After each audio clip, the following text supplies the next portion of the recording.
do some Olympic divers create almost no splash when jumping from a 10-meter platform, while a simple toilet visit can splash water everywhere? The size of the splash primarily relates to the Worthington jet.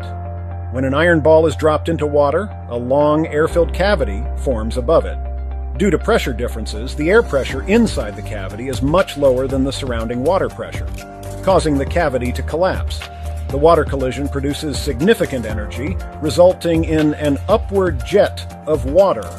If the object is large and heavy enough, the splash can be substantial. To achieve high scores in platform diving, athletes must avoid creating the Worthington jet. Before entering the water, divers must position their bodies as follows: toes pointed, knees straight, glutes tensed, abs contracted, and arms extended behind the head. Most importantly, their hands should be flat. This arched body shape allows the diver to enter the water like a needle, minimizing the diameter of the air cavity and preventing a large splash. However, minimizing the splash doesn't end there. The crucial part happens underwater, where divers spread their arms to disperse the air cavity, breaking large bubbles into smaller ones. This eliminates the air cavity, resulting in minimal splash.